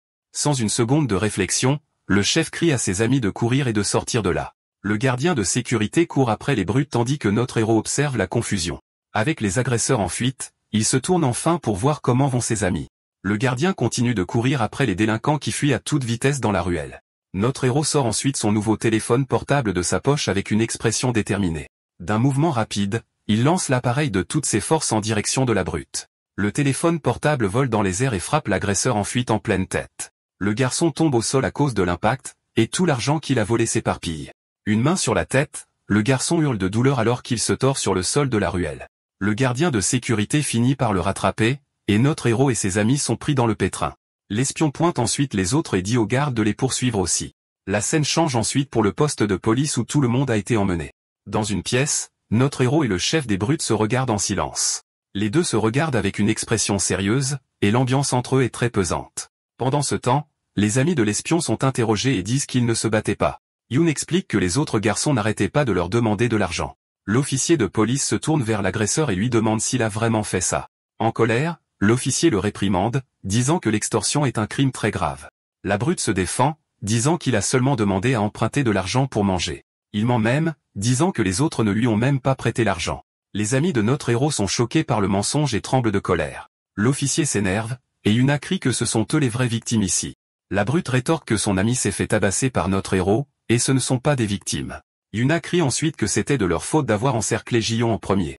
Agacé, l'officier claque son presse-papier et dit à tout le monde dans la pièce de se taire. Le chef des agresseurs baisse la tête et claque sa langue de colère face à la situation. Les amis de notre héros se taisent, craignant la menace de l'officier de police. Assis sur la chaise, l'espion reste silencieux, pensant à tout ce gâchis. Dans ses pensées, le jeune homme réalise que la situation devient très compliquée. Soudain, un homme en survêtement arrive et dit qu'il a entendu dire que son élève était là. La brute se lève de sa chaise, surprise par l'arrivée inattendue de l'homme. Terrifié, l'agresseur bégaye et l'appelle professeur, ne croyant pas ce qu'il voit. Le professeur regarde l'officier de police avec une expression sérieuse et légèrement agacée. L'homme s'excuse et se présente comme le professeur de ce délinquant. Avec un regard inquiet, il demande si son élève a commis un crime grave. L'officier de police dit que ce n'était rien de grave, et qu'il n'y a pas de victime grave dans l'affaire. Le professeur s'incline et promet de l'éduquer, tandis que l'officier se révèle être un fan. La brute est terrifiée de voir son professeur s'approcher avec une grande colère. D'un mouvement rapide, l'homme saisit l'oreille de son élève avec une grande force. Il le réprimande ensuite pour s'être battu avec des civils avant son important match de début. Avec un regard de mépris, le professeur semble très déçu de son élève. Notre protagoniste se contente de regarder toute la scène en silence et avec une grande attention. Le professeur regarde l'élève avec une expression de colère et de profonde déception. L'espion continue de regarder la scène avec un regard froid et très calculateur. Le professeur traîne ensuite l'élève dehors, et le tyran se plaint de pouvoir marcher seul. Notre protagoniste regarde la scène avec un air calme et légèrement curieux. Le policier conseille aux autres de partir dès que leurs parents arrivent. Dehors, le jeune homme attend qu'une voiture de sport rouge s'arrête devant lui. La tête baissée, l'espion semble très déçu de toute cette situation. De l'intérieur de la voiture, son faux père l'appelle avec un sourire et des lunettes de soleil. De retour à la maison, l'homme plus âgé le gronde et lui demande s'il sait ce qu'il a fait. Le jeune homme s'excuse, et sa mère lui demande s'il intimidait ses amis. Le faux père dit que c'est inacceptable et qu'il aurait dû régler les choses avant. Il lui rappelle ensuite que la Corée du Sud est une société de l'information, et que tout est enregistré. Avec une expression coupable, le jeune homme s'excuse une fois de plus pour ce qui s'est passé. Sa fausse mère lui prend alors doucement la main pour essayer de le calmer un peu. Avec un sourire, elle le réconforte et lui dit de ne pas être triste car tout s'est bien terminé. Les mains derrière la tête, le jeune homme dit que la Corée du Sud est très compliquée à comprendre. Sa fausse mère le regarde avec une expression inquiète et légèrement triste sur le visage. Le faux père lui demande ensuite s'il va continuer à agir de manière aussi insensée et imprudente. Notre protagoniste serre le poing fermement, montrant sa détermination et sa concentration. Se levant, il crie que ce genre de choses ne se reproduira plus jamais. Les doigts sur le clavier, le jeune homme commence à faire des recherches sur le sujet en ligne. Il recherche des informations sur les postes de police et sur la manière de gérer l'extorsion et les problèmes à l'école. L'expression du garçon montre sa nouvelle détermination à gérer ses problèmes. Le lendemain, un bus bleu descend la rue près de l'école du garçon. Notre protagoniste attend seul à l'arrêt de bus avec une expression grave. Il a dit à ses faux parents qu'il prendrait le bus et qu'il n'avait plus besoin de venir le chercher. Soudain, Dong-Hwa apparaît et est surpris de voir son ami attendre là. Il s'approche ensuite et commence à parler à notre héros à l'arrêt de bus. L'espion le regarde avec une expression grave sans dire un mot. Son expression montre qu'il n'est pas très content de cette conversation inattendue. Dong-Hwa est surpris par l'attitude soudainement froide de notre protagoniste. Son ami s'enfuit alors, les laissant tous les deux seuls à l'arrêt. Notre héros lui demande ensuite s'il connaît ces types qui l'embêtent. Le camarade de classe dit que ce n'est pas quelque chose dont il doit s'inquiéter et regarde ailleurs. Voyant que l'espion s'éloigne, son ami l'appelle par son nom pour l'arrêter. Avec une expression grave, le jeune homme se tourne pour faire face à son camarade de classe. Soudain, ses autres amis apparaissent et le saluent avec des sourires sur leur visage. Juste après, une voiture de luxe jaune s'arrête juste devant le groupe d'amis. Le groupe d'étudiants est surpris par l'arrivée de ce véhicule super chic. La porte de la voiture s'ouvre, et le tyran aux cheveux rouges en sort, tapant fort du pied sur le sol. L'agresseur et son garde de sécurité privé sortent de la voiture et fixent notre héros. Avec un air de mépris, le rouquin fixe le protagoniste d'une manière très provocante. Dans la salle de classe, le protagoniste entre et salue ses nouveaux amis d'un geste de la main. Assis au fond, le tyran aux cheveux rouges regarde toute la scène avec un air de dédain. Il demande ensuite pourquoi notre héros traîne avec cette bande de losers. L'espion répond, confus, qu'ils ne sont que des camarades de classe, et il ne voit pas le problème. Le rouquin dit que les amis devraient avoir le même statut social afin de ne pas rabaisser les autres. Pendant ce temps, les autres camarades de classe parlent et rient, inconscients de la discussion tendue. Notre protagoniste pense que tout cela n'a aucun sens et devient très irrité. Le tyran lui dit d'agir d'une manière qui ne l'agace pas et lui demande s'il a compris le message. Maintenant assis, les deux restent silencieux, et l'atmosphère dans la pièce devient pesante. Le rouquin ferme les yeux avec une expression calme mais se sent clairement supérieur. Avec une mèche de cheveux dressée, l'espion le regarde du coin de l'œil, toujours agacé par la conversation. Soudain, leurs deux téléphones vibrent en même temps, les laissant très surpris. Ils attrapent tous les deux leur téléphone et voient une notification de message de la même personne. Le message était une invitation à la fête d'anniversaire d'Hera dans un hôtel de luxe. De l'autre côté de la pièce, Harris et ses amis observent la réaction de notre héros. Les filles pointent et rient du garçon, semblant s'amuser de la situation. Avec un sourire narquois, le protagoniste tient son téléphone en ayant l'air assez satisfait. Le tyran remarque le bonheur de l'espion et le regarde avec une expression de colère. Les dents serrées, le rouquin claque sa langue, montrant son irritation envers le nouveau venu. La scène se déplace à la cafétéria, et notre héros mange seul parmi tous les élèves. Les joues pleines, le garçon apprécie son repas avec un regard très satisfait. Soudain, ses nouveaux amis s'approchent avec leur plateau pour déjeuner avec lui. Avant qu'ils ne puissent l'atteindre, le groupe des rats apparaît, et Harry s'appelle notre héros. À bout de patience, le rouquin dit avec mépris à l'un des autres garçons de se pousser. Surpris, le camarade de classe s'excuse rapidement et s'éloigne du groupe populaire. Le tyran se dirige ensuite vers la table de notre héros avec un air très supérieur. En tapant sur la table, il dit à l'espion de ne pas donner d'ouverture aux autres élèves. Le rouquin le réprimande pour être trop gentil et laisser les autres s'approcher de lui. Il ajoute même que les pauvres garçons sont comme des hyènes affamées et cruelles.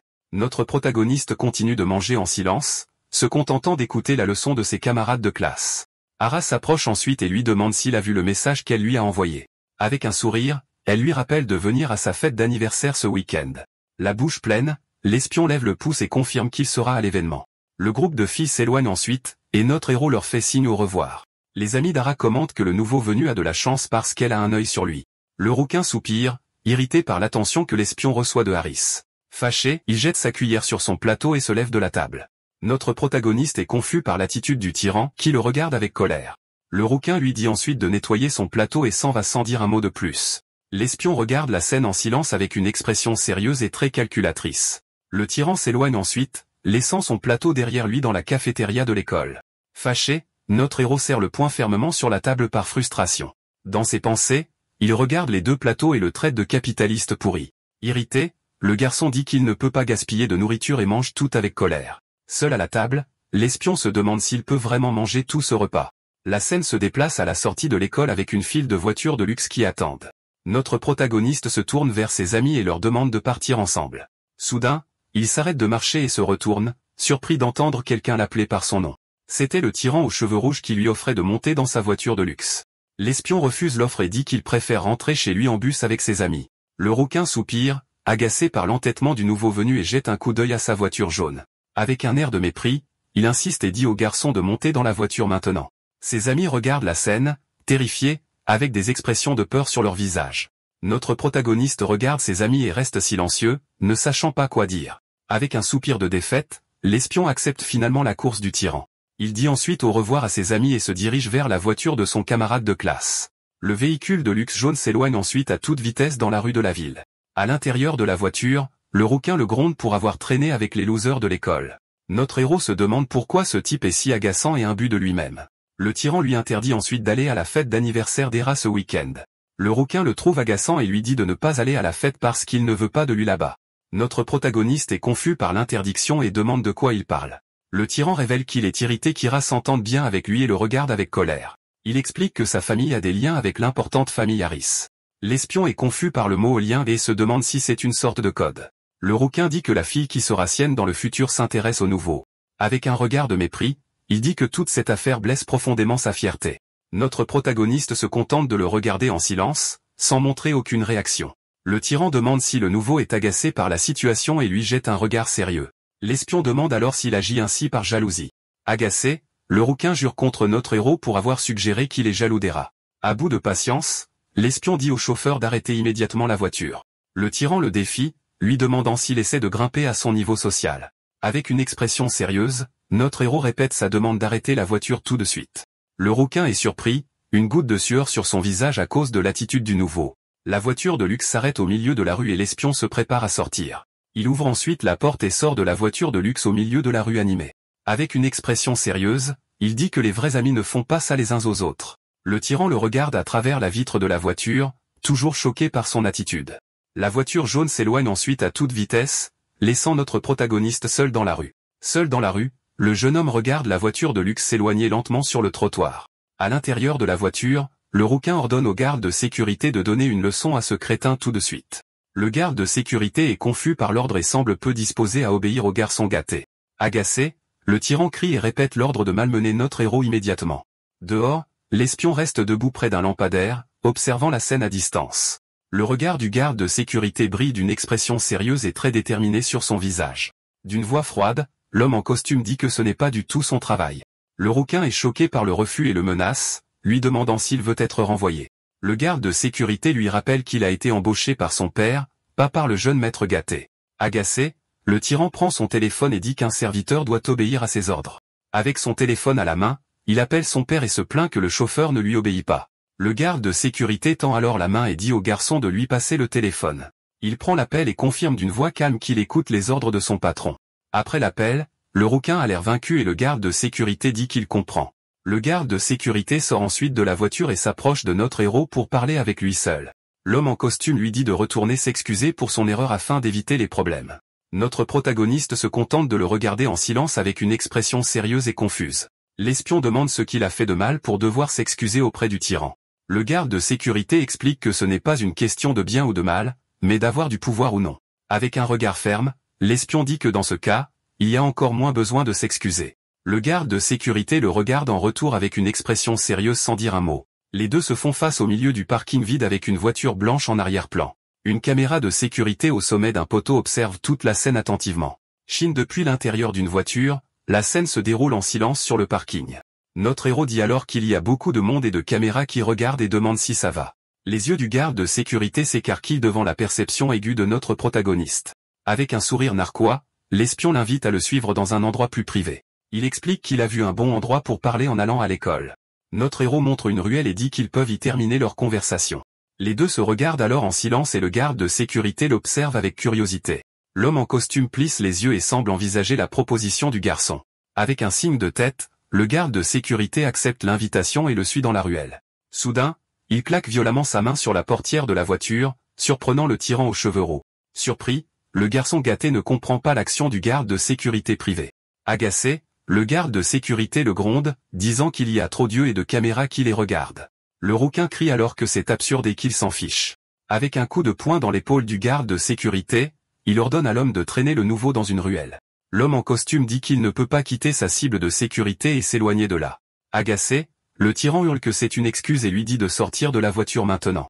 Le garde de sécurité révèle alors que son père a dit que les élections ne sont pas loin. Avec une expression sérieuse, l'homme dit que s'il choisit un autre jour, il gérera la situation. Le rouquin est surpris et s'envoie face à la proposition du garde de sécurité privé. Il pointe ensuite l'espion et semble comploter quelque chose dans sa tête. Depuis la vitre de la voiture, le tyran regarde notre héros qui est debout sur le parking. L'espion se tourne alors et commence à s'éloigner de la voiture de luxe jaune. Avec les dents serrées, le rouquin regarde le garçon s'éloigner avec une grande colère. Il crie qu'il n'aime aucun d'eux et qu'il l'énerve tous les deux beaucoup. Plus tard, notre héros marche sur le trottoir lorsqu'un garçon le surprend. Le tyran de l'autre école le regarde et lui demande s'il habite vraiment là. Avec un sourire, il dit que leur conversation n'est pas encore terminée et lui montre son téléphone. Sur l'écran, nous voyons une photo de ses amis capturés et blessés par les agresseurs. Notre protagoniste est choqué par l'image et a une expression inquiète. L'agresseur le traite de punk et lui dit de le suivre pour régler la situation. La scène change pour une zone industrielle avec plusieurs grandes usines et grues. Dans un entrepôt, nous voyons les amis des espions retenus en otage par le groupe. Un des tyrans fume et semble attendre l'arrivée de quelqu'un. Il jette sa cigarette par terre lorsqu'il voit notre protagoniste arriver avec le chef. Les deux se regardent avec des expressions sérieuses et l'atmosphère dans l'entrepôt devient très tendue. À genoux sur le sol, l'ami de l'espion avec des lunettes l'appelle d'une voix craintive. Notre protagoniste se contente d'observer la scène avec une expression froide et très calculatrice. Avec un sourire, le chef de groupe demande si par hasard il les a suivis là-bas. Notre protagoniste se contente de le regarder avec un regard froid sans une once de peur. Avec mépris, l'espion demande quelles affaires il aurait avec un perdant comme ça. Le garçon marche vers le centre de l'entrepôt et lui dit de libérer ses amis maintenant. Effrayé, le camarade de classe avec des lunettes l'avertit que s'il le signale, les filles pourraient être blessées. Le groupe d'agresseurs sourit avec assurance et semble apprécier la situation. L'ami s'excuse alors auprès de notre héros pour l'avoir mis dans ce pétrin. Avec une main sur son épaule, l'espion essaie de réconforter son camarade de classe terrifié. Il dit alors à son ami de rester là et lui dit d'aller avec lui dans un endroit sûr. Soudain, le protagoniste donne un coup de pied à son ami, l'envoyant voler. Le coup de pied soulève un nuage de poussière et le camarade de classe vole dans un coin de l'entrepôt. Les agresseurs sont choqués et confus par l'action inattendue de notre héros. Sans perdre de temps, l'espion se jette sur le chef du groupe avec un puissant coup de poing. L'impact du coup est si fort que le visage du tyran se tord de douleur. L'agresseur essaie de riposter, mais notre héros esquive facilement tous les coups. Avec un coup de pied précis, l'espion frappe le tyran à l'estomac, le laissant essouffler. Le chef de groupe hurle de douleur et l'impact brise une caisse en bois derrière lui. Allongé sur le sol, le tyran crache et semble être complètement hors du combat. Ses amis regardent la scène, choqués et les yeux grands ouverts de surprise. Notre héros s'en prend ensuite à un autre agresseur avec un coup de pied retourné précis. L'agresseur hurle de douleur, et son ami regarde la scène avec peur et désespoir. Terrifié, le dernier tyran debout commence à trembler et à transpirer à froid. La tête baissée, notre héros s'apprête à achever le dernier adversaire. Agacé, l'agresseur hurle et se jette sur l'espion avec un coup de pied puissant. Sans effort, le protagoniste esquive le coup et le frappe au menton avec un coup de poing. En un instant, tous les agresseurs sont au sol, complètement vaincus. L'ami de notre héros, avec des lunettes, regarde la scène, choqué par son talent. Notre protagoniste se tourne et fait face au brute au sol avec une expression froide. Le chef de groupe se relève difficilement, semblant toujours être en état de choc. Les yeux de l'espion s'écarquillent lorsqu'il voit que l'agresseur peut encore bouger. Allongé sur le sol, le tyran fixe notre protagoniste avec peur et désespoir. Dans ses pensées, l'espion réalise qu'il ne peut pas simplement s'en aller. L'agresseur est terrifié par le regard froid et calculateur de notre protagoniste. Avec une expression sérieuse, l'espion demande s'ils vont encore embêter ses amis. Les yeux grands ouverts de peur, le tyran tremble et est incapable de répondre. Notre héros s'approche ensuite de quelques planches de bois sur le sol de l'entrepôt. Avec un regard déterminé, il semble avoir un plan pour résoudre la situation une fois pour toutes. Il ramasse ensuite l'une des planches et s'approche du tyran au sol. Avec une frappe précise, il casse le bois avec son pied devant l'agresseur. Avec le bois cassé dans sa main, notre héros fait face au tyran avec un regard sérieux. Dans une main, il tient plusieurs éclats de bois pointus comme s'il s'agissait d'aiguilles. Le tyran est terrifié par la scène et commence à trembler de peur sur le sol de l'entrepôt. D'un mouvement rapide, notre héros lance les éclats, qui se plantent dans le mur. L'agresseur se lève et s'enfuit, effrayé, tandis que l'espion le regarde en silence. Agacé, le tyran le maudit, mais notre héros le frappe avec un coup de poing précis au visage. Le chef de groupe est choqué par la force du coup, ses cheveux sont complètement en désordre. Notre protagoniste monte ensuite sur l'agresseur et le regarde avec une grande colère. Les dents serrées, le tyran hurle de douleur à cause du poids de l'espion sur lui. Il saisit ensuite la main de l'agresseur et lui demande s'il pratique vraiment la boxe. Avec force, l'espion serre la main du tyran qui commence à hurler de douleur. L'agresseur se tord sur le sol et supplie notre héros d'arrêter le tourment. Notre protagoniste replie ensuite les doigts du tyran avec une grande force. Il commence ensuite à utiliser les éclats de bois pointus sur les ongles de l'agresseur.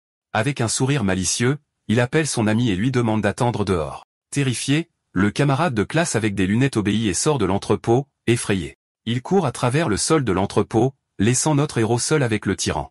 Dehors, il continue de courir sans regarder en arrière et sans s'arrêter. Avec un regard menaçant, l'espion dit que s'il touche encore à ses amis, qu'il le regarde dans les yeux et termine en disant qu'il lui montrera ce qui se passe. Les yeux du tyran se remplissent de larmes, et il tremble de peur face à la menace du garçon. À l'extérieur de l'entrepôt, l'ami avec des lunettes entend les cris de douleur du tyran. Allongé sur le sol, l'agresseur pleure et hurle à cause de la douleur insupportable dans ses doigts. Notre héros montre la main du tyran avec un éclat coincé sous son ongle. Avec un regard froid, il le menace, disant que s'il le revoit, ce sera pire. Il jette le tyran au sol, et les éclats qu'il a utilisés tombent à côté du garçon. L'espion l'avertit qu'il va lui enfoncer des éclats dans tous ses ongles de doigts et d'orteils. Avec une expression haineuse, il demande si l'agresseur a bien compris le message. Des larmes coulent sur le visage du tyran alors qu'il tremble de peur face à la menace.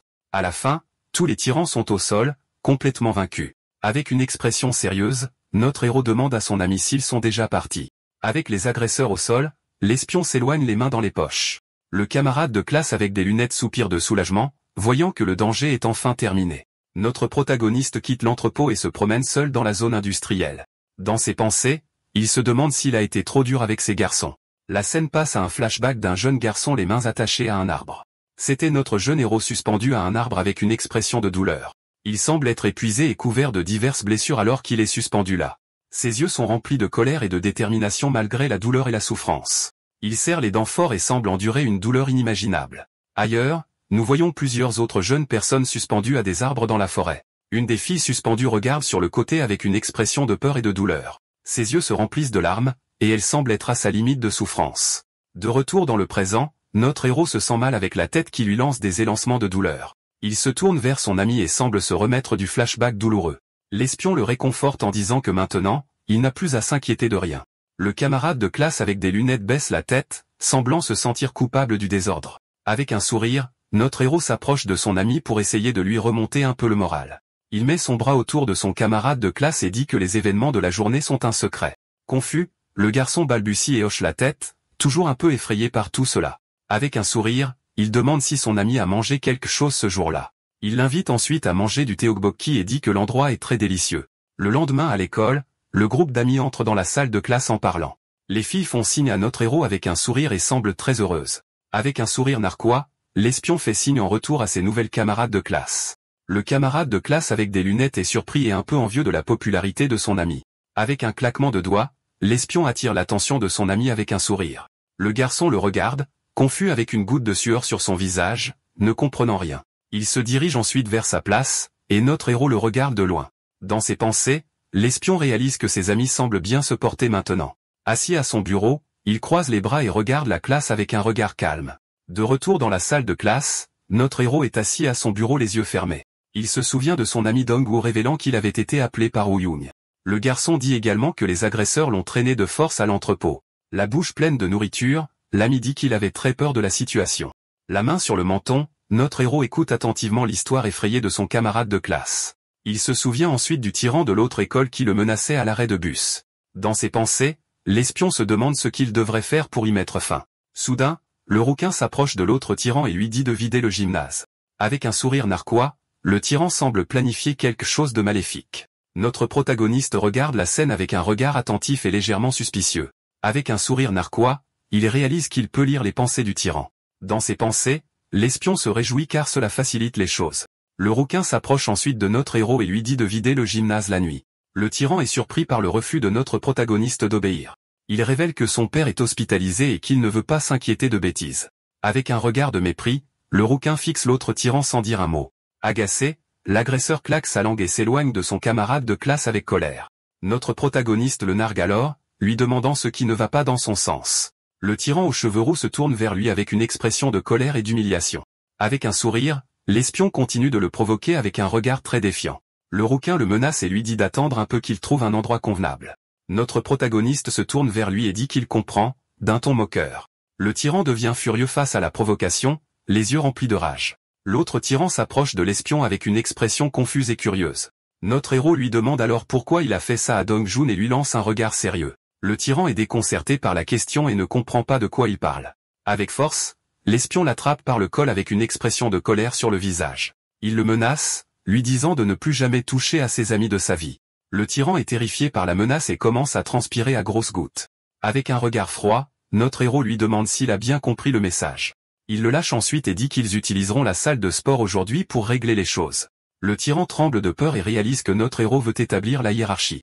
Avec un sourire malicieux, l'espion dit qu'il doit en finir une bonne fois pour toutes. Le rouquin regarde la scène avec colère, une veine éclatant sur son front à cause de toute cette fureur. La scène se déplace vers la façade du TJ Sport Building avec son imposante structure.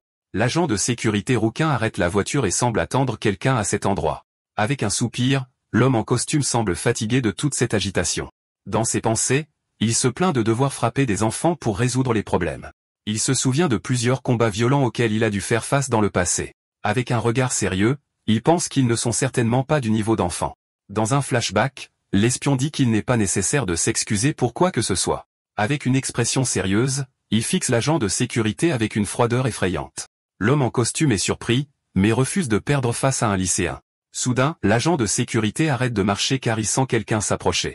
Surpris et avec les yeux écarquillés, il n'arrive pas à croire qui il voit là. Un homme en trench coat et lunettes de soleil marche vers lui avec un air mystérieux. Il le salue et lui dit qu'il a entendu dire qu'il avait quitté l'entreprise il y a quelque temps. L'agent de sécurité s'incline respectueusement et s'excuse d'être parti sans dire au revoir. L'homme mystérieux dit qu'il comprend et qu'il n'y a pas lieu de s'excuser.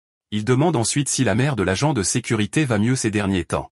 Surpris, l'homme en costume demande comment il a su pour la maladie de sa mère. L'homme mystérieux dit qu'il était un bon agent de terrain et qu'il savait tout. L'agent de sécurité s'excuse de ne rien lui avoir dit quand il est parti à l'étranger. L'homme en trench coat dit qu'il comprend et demande ce qui l'amène là ce jour-là. Avec un sourire, il dit qu'il est là pour les affaires du pays et qu'il a besoin d'aide. L'agent de sécurité s'excuse, disant qu'il a perdu ses instincts après tant de temps. L'homme mystérieux dit alors qu'il veut en savoir plus sur la situation du président Wang. L'agent de sécurité se souvient du président au sol après le combat avec le faux père. Il révèle qu'il a vu l'article sur sa chute dans le coma à cause d'une hémorragie cérébrale. L'homme en trench coat demande si des ordres continuent d'arriver d'en haut, même ainsi. Il ajoute que cela ne semble pas du tout être le travail de l'ombre légendaire. Surpris, l'agent de sécurité demande s'il parle de l'assassin légendaire Shadow. L'homme en trench coat révèle que l'attaque du hacker pourrait également être leur œuvre. Il dit qu'il a entendu dire que le hacker Zero est en fait originaire de Corée du Nord. L'agent de sécurité est choqué avec une goutte de sueur sur le visage en entendant la théorie. L'homme mystérieux dit que tout cela est ridicule et n'a aucun sens. Il explique que Shadow a disparu il y a 10 ans et attaque maintenant une entreprise médiocre. L'homme en trench coat dit également que Zero a attaqué une entreprise de bas niveau.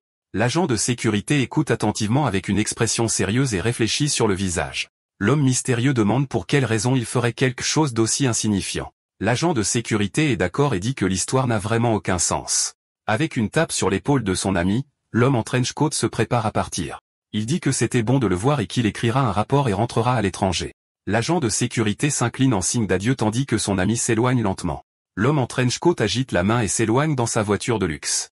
Dans ses pensées, l'agent de sécurité souhaite qu'il prenne sa retraite en toute sécurité un jour. Il pense ensuite à Shadow et Zero et à la possibilité qu'ils soient en Corée. L'agent de sécurité conclut qu'il est impossible que des personnages aussi légendaires soient en Corée. De retour à l'appartement, le faux père boit du café et regarde les caméras de sécurité. La scène se déplace vers la fausse mère qui coupe une carotte avec un couteau très aiguisé. Avec un sourire, elle chante en préparant calmement la nourriture pour la famille. La scène se déplace vers la salle de sport de combat avec notre héros et les brutes dans l'octogone. Le rouquin regarde l'espion avec un sourire narquois, et l'agent de sécurité semble pensif. Dans ses pensées, l'homme en costume se sent pathétique de devoir frapper des enfants. Avec un regard déterminé, il décide qu'il est temps de quitter ce travail. Soudain, un autre tyran dit qu'il part et se prépare à quitter la salle de sport. La tête de Red demande pourquoi il part déjà et l'invite à rester pour regarder le combat. Le garçon dit qu'il lui a prêté la salle de sport et qu'il l'a emmené en voiture, et c'est suffisant. Le rouquin demande s'il boude encore et l'invite à être son bras droit. Notre protagoniste le fixe simplement en silence avec une expression sérieuse sur le visage. L'autre tyran refuse l'offre et dit qu'il n'est pas intéressé par sa proposition. Il se retourne ensuite et commence à s'éloigner de l'octogone sans se retourner. Agacé, le rouquin le maudit pour son attitude, et l'agent de sécurité ne fait qu'observer la scène. L'espion fait alors une proposition audacieuse au tyran aux cheveux roux, qui le regarde fixement. Il demande si le tyran deviendra son laquais s'il bat l'agent de sécurité. Avec un sourire malicieux, notre héros semble confiant dans sa victoire. Agacé, le rouquin le maudit et accepte le pari sans réfléchir. Il dit ensuite que cela n'a aucun sens car il y aura toujours quelqu'un de plus fort pour le défier. Le rouquin et l'agent de sécurité fixent l'espion avec des expressions sérieuses et concentrées. Notre protagoniste dit que dans ce cas, cela ne sert à rien de se battre ici. Avec un sourire malicieux, le rouquin dit que notre héros ne pourra jamais gagner. Il se vante que son agent de sécurité est un ancien agent secret du service national de renseignement. L'espion demande si c'est vrai, et l'agent de sécurité lui lance un regard sérieux. Les yeux de l'homme en costume se rétrécissent, et il semble prêt pour le combat. Avec un sourire narquois, l'espion dit que cela semble très intéressant. L'agent de sécurité lui dit alors de s'excuser, et tout sera oublié par la suite. Notre protagoniste demande si l'homme n'a pas de fierté en tant qu'ancien agent. Il le provoque, disant qu'il est pathétique d'être payé pour frapper des enfants. L'agent de sécurité dit que de son point de vue, il peut sembler que ce soit le cas, mais ce n'est pas le cas. Il offre alors au garçon une dernière chance de reculer et d'éviter le combat. Avec un sourire, notre héros dit qu'il n'est pas d'humeur à reculer et l'affronte. L'agent de sécurité soupire et réalise qu'il est impossible d'éviter la confrontation entre eux. Dit alors qu'il n'a pas le choix et promet d'y aller doucement avec lui afin de ne pas le blesser. L'homme en costume se lance avec un coup de pied puissant, mais notre héros esquive. L'espion contre-attaque avec un coup de pied tournant rapide et précis sur son adversaire. D'accord, c'est la fin de l'histoire. Merci d'avoir regardé. À la prochaine.